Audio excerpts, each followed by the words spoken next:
السلام علیکم ناظرین، کیا حال چال ہے؟ ٹھیک ٹھاک ہیں؟ سب خیریت ہے؟ ناظرین، میں ہوں آپ کا میزبان محمد جمیل چودھری اور آپ دیکھ رہے ہیں میرا یوٹیوب چینل جمیلیات۔ ناظرین، دنیا میں سب سے زیادہ تعداد عیسائیوں کی ہے، دوسرے نمبر پہ مسلمان آتے ہیں اور تیسرے نمبر پہ یہودی ہیں۔ میں الہامی مذہب کے حوالے سے بات کر رہا ہوں، اور تینوں مذاہب کے لوگ، تینوں مذاہب کے ماننے والے سرزمین فلسطین سے والہانہ عقیدت و محبت رکھتے ہیں۔ تو آج کے ویلاگ میں ہم ان وجوہات کا ذکر کریں گے جن کے سبب یہ تینوں مذاہب کے لوگ فلسطین کی سرزمین سے عقیدت رکھتے ہیں۔ تو جو فلسطین کی سرزمین ہے، اس کو انبیاء کی سرزمین کہا جاتا ہے، سرزمین انبیاء کہا جاتا ہے، اور انبیاء کی کل تعداد کے حوالے سے 3 قسم کی تحقیقات ملتی ہیں۔ ایک تحقیق کے مطابق اس کائنات میں، اس دنیا میں 1,75,000 پیغمبران تشریف لائے۔ دوسری تحقیق کے مطابق یہ ہے کہ اس دنیا میں 1,45,000 پیغمبر تشریف لائے، اور تیسری اور متفق علیہ جو تحقیق ہے اس کے مطابق 1,24,000 پیغمبران اس دنیا میں تشریف لائے تاکہ اللہ کے پیغام کو عام لوگوں تک پہنچا سکیں۔ اب یہ جو اتنی کثیر تعداد میں بتا رہا ہوں، ان کے سارے پیغمبر جو ہیں ان کے نام نہیں ملتے۔ قرآن پاک جو سب سے بڑا ماخذ ہے، اس میں صرف 25 سے 26 پیغمبران کا ذکر ہے۔ یعنی میں 25 سے 26 لیے کہہ رہا ہوں کہ 25 جو ہیں وہ متفق علیہ ہیں، تو ان کے علاوہ جو ہے باقی پیغمبران کے ناموں کا کہیں بھی ذکر نہیں ملتا۔ اور یہ جو پیغمبران ہیں، ان میں سے جو زیادہ تعداد ہے اس کا تعلق سرزمین فلسطین سے ہے، اور یہی وجہ ہے کہ سرزمین فلسطین کو پیغمبروں کی سرزمین کہتے ہیں۔ اور یہ تینوں مذاہب، عیسائیت، یہودیت اور اسلام، یہ تینوں مذاہب جو ہیں ان کا کسی نہ کسی حوالے سے سرزمین فلسطین سے تعلق ہے۔ ناظرین، یہ ٹاپک تو بڑا لمبا چوڑا ہے، تو ہو سکتا ہے یہ ویڈیو تھوڑی سی لمبی ہو جائے، لیکن یہ بڑی معلوماتی ویڈیو ہوگی، ویلاگ ہوگا، تو اس کو آپ جو ہے نا، اس کو اگر آپ آخر تک دیکھیں گے تو بہت سارے حقائق کا آپ کو پتہ چل جائے گا۔ تو اب حضرت ابراہیم علیہ السلام جو ہے، جنہوں نے خانہ کعبہ کی تعمیر کی اپنے بیٹے حضرت اسماعیل سے مل کے، اور دنیا میں سب سے بڑی پہلی جو مسجد ہے وہ بیت اللہ خانہ کعبہ ہے، اور خانہ کعبہ کے بعد مسجد اقصی تعمیر کی گئی، اور یہ دنیا میں دوسری مسجد ہے جو تعمیر کی گئی۔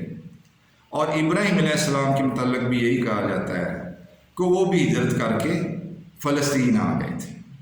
اور مسجد اقصی کے حوالے سے میں ایک وضاحت کرنا چاہتا ہوں کہ ہم جب یروشلم کی شہر کی تصویر دیکھتے ہیں نا، تو اس میں ہمیں ایک سنہری گنبد نظر آتا ہے، تو ہم میں سے 99% لوگ جو ہیں وہ سمجھتے ہیں کہ یہ مسجد اقصی کا گنبد ہے۔ تو یہ میں وضاحت کرنا چاہتا ہوں کہ یہ مسجد اقصی کا گنبد نہیں ہے، یہ گنبد اموی خلیفہ عبد الملک بن مروان نے تعمیر کروایا تھا، اور بعد میں پھر اردن کے جو ہاشمی بادشاہ تھے انہوں نے اس پہ سونے کا خول بھی چڑھا دیا۔ تو اس کا مسجد اقصی سے کوئی تعلق نہیں ہے، لیکن ثواب کے حوالے سے، اجر و ثواب کے حوالے سے بات کرے تو مسجد نبوی میں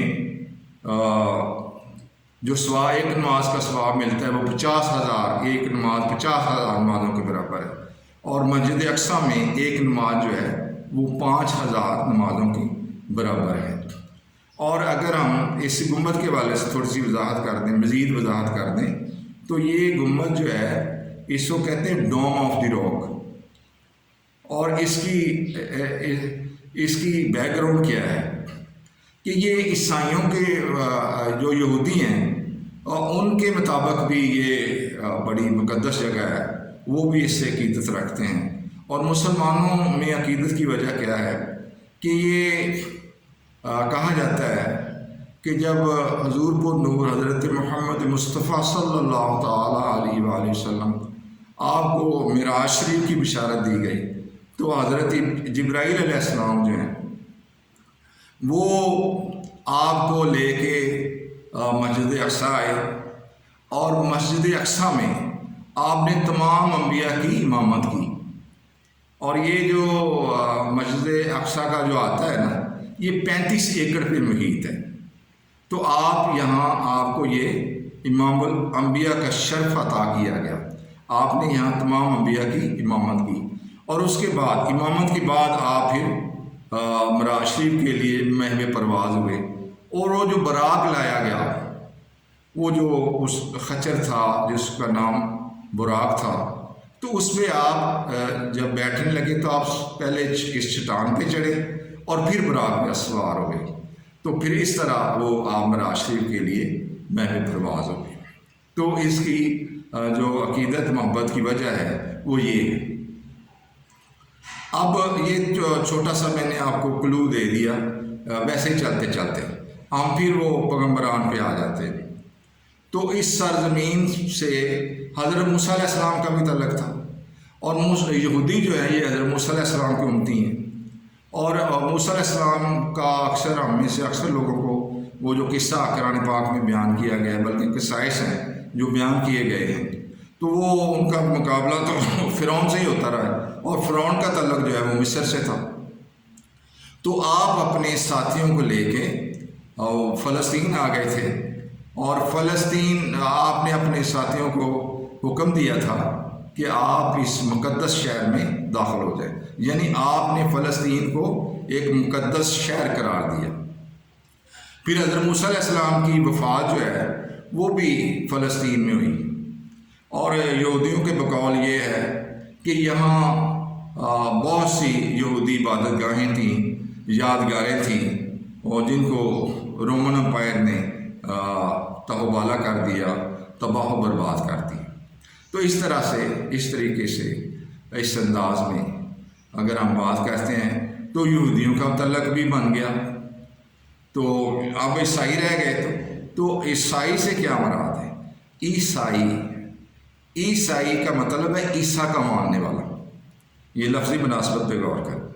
جیسے یہودی جو ہیں وہ یہودا کے حوالے سے، تو عیسائی اس کو کہتے ہیں جو عیسیٰ علیہ السلام کا ماننے والا. اور عیسیٰ علیہ السلام کی ولادت بھی فلسطین میں ہوئی. اور جو عیسیٰ علیہ السلام کی ولادت ہے وہ حضرت آدم علیہ السلام کی پیدائش کے بعد سب سے بڑا معجزہ ہے کہ وہ بن باپ کے پیدا ہوئے. حضرت مریم ان کی والدہ تھیں، اور حضرت مریم کو حضرت زکریا نے پالا تھا. حضرت زکریا بھی پیغمبر تھے، اور رشتے میں وہ آپ کے خالو تھے. اور اس طرح ان کا بیٹا تھا حضرت یحییٰ، وہ بھی پیغمبر تھے.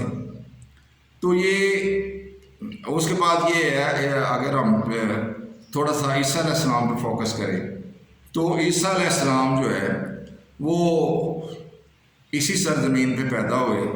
اور پھر وہ جو میں مختصر کر رہا ہوں ورنہ ویڈیو بہت زیادہ لمبی ہو جائے گی. تو وہ جو یہودیوں اور عیسائیوں کا واقعہ ہے کہ یہودی جو تھے وہ عیسیٰ علیہ السلام کی شریعت کے خلاف تھے، چونکہ اصول قرآن پاک میں نے تو یہ اصول بتایا نا کہ جو بعد میں آنے والا نبی ہوتا تھا، پہلی امتیں جو ہے وہ اس بعد میں آنے والے نبی کی شریعت پہ عمل کرنے کی پابند ہوتی تھی.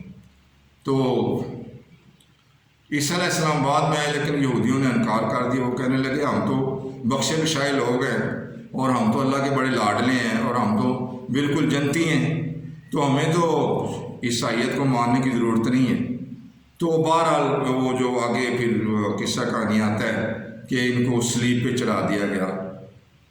مسلمانوں کے یہ ہے، مسلمانوں کے مطابق یہ ہے، مسلمانوں کا عقیدہ یہ ہے کہ عیسیٰ علیہ السلام کو زندہ ہی اللہ تعالیٰ نے اوپر اٹھا لیا.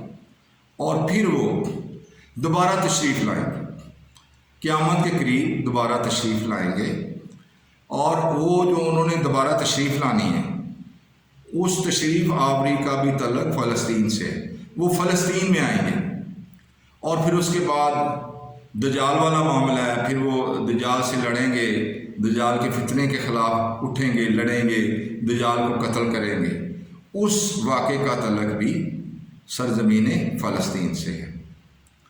پھر وہ جو قرآن پاک میں دوسرے قصے ملتے ہیں، جیسے حضرت طالوت اور جالوت والا قصہ، اور پھر وہ جو گمراہ فرشتے تھے یاجوج اور ماجوج والا قصہ، اور پھر اس کے بعد سورہ نمل جو ہے، سورہ نمل میں ذکر ہے نا چونٹی کا، نمل چونٹی کو کہتے ہیں نا، تو بڑا مشہور واقعہ ہے، قرآن پاک میں لکھا ہے کہ حضرت سلیمان علیہ السلام کا لشکر آ رہا تھا، تو ایک چونٹی دوسری چونٹیوں سے کہہ رہی تھی کہ فٹافٹ جلدی کرو، فٹافٹ اپنے اپنے بلوں میں گھس جاؤ، ایسا نہ ہو کہ سلیمان علیہ السلام کے جو لشکر کے گھوڑے ہیں ان کے پاؤں تلے روندی جاؤ۔ تو حضرت سلیمان علیہ السلام چونکہ جانوروں کی زبانیں بھی سمجھتے تھے تو وہ سن کے مسکرائے، یہ اس میں ذکر ہے۔ پھر حضرت سلیمان علیہ السلام جو ہیں ان کا تعلق بھی اسی سرزمین سے، اور ان کے متعلق قرآن پاک میں بڑے قصائص ہیں کہ وہ اللہ تعالیٰ نے ان کو ہواؤں پہ حکومت دی ہوئی تھی، اور وہ ہواؤں میں تخت پہ بیٹھ کے اٹھتے تھے، اور پھر وہ بادشاہ تھی ان کی، اور وہ حدود والا واقعہ، یہ سارا واقعہ قرآن پاک میں ملتا ہے۔ اور حضرت سلیمان علیہ السلام جو ہیں ان کا تعلق بھی سرزمین فلسطین سے ہے، وہ یہیں پیدا ہوئے، اور ان کے والد حضرت داؤد علیہ السلام تھے، اور حضرت داؤد علیہ السلام جو ہیں انہوں نے جو جنگ کی طاغوت کے ساتھ، اس کا ذکر بھی قرآن پاک میں ملتا ہے، اور داؤد علیہ السلام کا بھی تعلق پھر سرزمین فلسطین سے ہے۔ تو اس طرح اس کو فلسطین کو پیغمبروں کی سرزمین کہا جاتا ہے، اور اس طرح اور بھی بہت سے واقعات ہیں جو ہو سکتا ہے میرے ذہن میں اس وقت نہ ہو، اور پھر میں یہ بھی ڈرتا ہوں کہ ویڈیو زیادہ لمبی نہ ہو جائے۔ اب ہم آتے ہیں مسلمانوں کی طرف۔ تو مسلمان جو ہیں وہ شروع سے ہی اس سرزمین سے عقیدت و محبت رکھتے ہیں، چونکہ یہ قبلہ اول ہے۔ شروع میں اوائل اسلام میں مسلمان جو ہیں وہ مسجد اقصیٰ کی طرف منہ کر کے نماز پڑھتے تھے۔ اب تو ہم خانہ کعبہ کی طرف منہ کر کے نماز پڑھتے ہیں نا، پیچھے اسمام دے منہ میرا قبلہ شریف کی طرف۔ تو پہلے جو ہے وہ قبلہ جو ہے وہ بیت المقدس تھا، القدس تھا، القدس مسجد اقصیٰ کو ہی کہتے ہیں، اور وہ قرآن پاک کے نزول سے پہلے اس کو القدس ہی کہتے تھے، بعد میں اس کو پھر الاقصیٰ کا نام دیا گیا۔ تو یہ قبلہ اول ہے، مسلمان سب سے پہلے اس کی طرف منہ کر کے نماز پڑھتے تھے۔ پھر نماز کے دوران ہی جبرائیل علیہ السلام آئے، اور انہوں نے آپ کا رخ جو ہے وہ خانہ کعبہ کی طرف موڑ دیا، اور جس مسجد میں آپ نماز پڑھ رہے تھے اس مسجد کو مسجد قبلتین کہتے ہیں۔ جو لوگ جو ہمارے ساتھی عمرے کے لیے گئے ہیں یا حج کے لیے گئے ہیں انہوں نے لازمی وہ مسجد دیکھی ہوگی۔ تو ایک تو یہ رشتہ ہو گیا۔ دوسرا یہ ہے کہ حضرت عمر رضی اللہ تعالیٰ عنہ جب انہوں نے فلسطین کی سرزمین کو فتح کیا تو وہ خود گئے چل کے، فتح کے بعد وہ خود چل کے گئے، اور وہ بڑا مشہور واقعہ جو ہے کہ حضرت عمر رضی اللہ تعالیٰ عنہ کے ساتھ ان کے ایک ساتھی تھے، بعد نے لکھا ان کے غلام تھے۔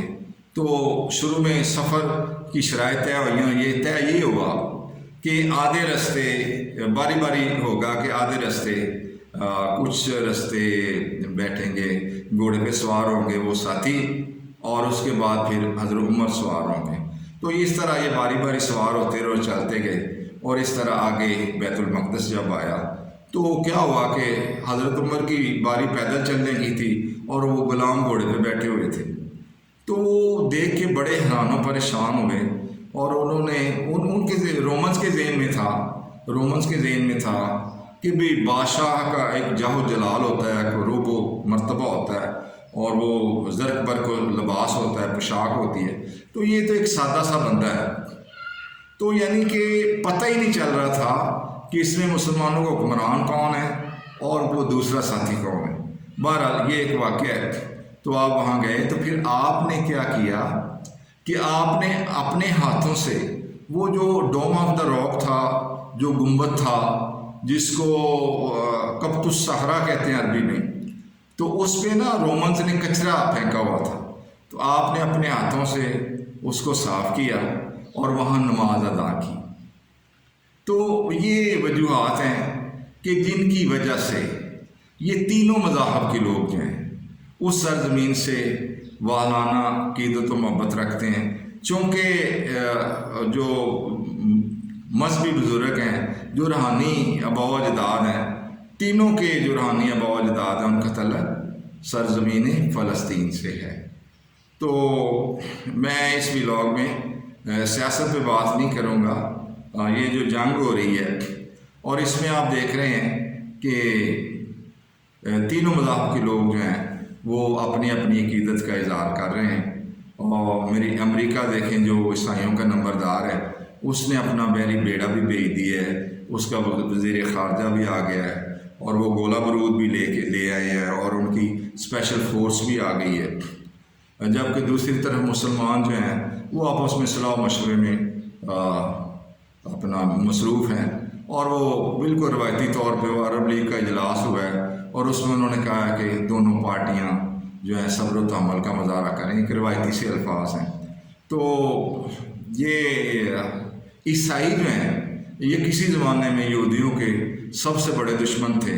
جیسے ہٹلر جو ہے، ہٹلر آپ کو پتہ ہے وہ جرمنی سے اس کا تعلق تھا، وہ یہودیوں کے بہت زیادہ خلاف تھا اور مشرقی یورپ میں یہودیوں کو بہت زیادہ مارا پیٹا گیا، ان کا قتل عام کیا گیا. یہ بیچارے مشرقی یورپ، جرمنی اور روس میں زیادہ تر تھے، تو یہ مار کھاتے کھوتے ادھر ادھر بیچارے بھاگتے پھرے. ان کو صرف مسلمانوں کا جو دور ہے، جیسے صلاح الدین ایوبی کا دور تھا یا حضرت عمر کے دور میں، تو ان کو ان کے ساتھ اچھا سلوک کیا گیا. ورنہ یہ پچھلے جو ادوار تھے، خصوصاً جو رومنس کے ادوار تھے، تو ان کے اوپر بہت زیادہ تشدد ہوا. تو یہ مار کھاتے کھاتے پھر روس کے راستے یہ فلسطین آ گئے، اور فلسطین آ کے یہ انہوں نے بڑی چلاکی سے پھر مسلمانوں کی زمینیں خریدنی شروع کر دی، اور مسلمان جو تھے وہ لالچ میں آ گئے. انہوں نے تگنے چوکنے دام دے کے زمینیں خرید لیں، اور پھر بعد میں برطانیہ کے، چونکہ یہ علاقہ برطانیہ کے انڈر تھا، تو برطانیہ نے ان سے وعدہ کیا کہ اگر میں جنگ اول جیت گیا تو میں آپ کو یہ علیحدہ ملک بنوا کے دوں گا. اور جنگ اول جو ہے وہ 1914 سے 18 تک رہی ہے، اور 1917 میں جو برطانوی وزیر خارجہ تھا اس نے اعلان کر دیا تھا کہ بھی یہودیوں کے پاس بھی ایک علیحدہ ملک ہونا چاہیے. اور وہ یہودیوں نے پھر ایک تحریک شروع کی، تو اس تحریک کے حوالے سے پھر انہوں نے تیاری شروع کر دی، اور یہاں انہوں نے فیصلہ کیا کہ فلسطین میں ان کا ملک ہوگا، علیحدہ ملک ہوگا. تو یہ بہرحال ویڈیو لمبی ہو جائے گی اور ہم سیاست پہ چلے جائیں گے. تو میں نے صرف یہی وجوہات آپ کو بتانی تھی کہ کیا وجہ ہے کہ تینوں مذاہب کے لوگ جو ہیں اس سرزمین سے بڑا جذباتی لگاؤ رکھتے ہیں، روحانی بھی اور جسمانی بھی. تو اگر میری ویڈیو آپ کو پسند آئی ہے، ویلاگ پسند آیا ہے، تو مہربانی کر کے اس کو کمنٹ، لائک اور شیئر کریں. میں آپ کا مشکور رہوں گا، اور یہ سلسلہ میری حوصلہ افزائی کا سبب بنے گا.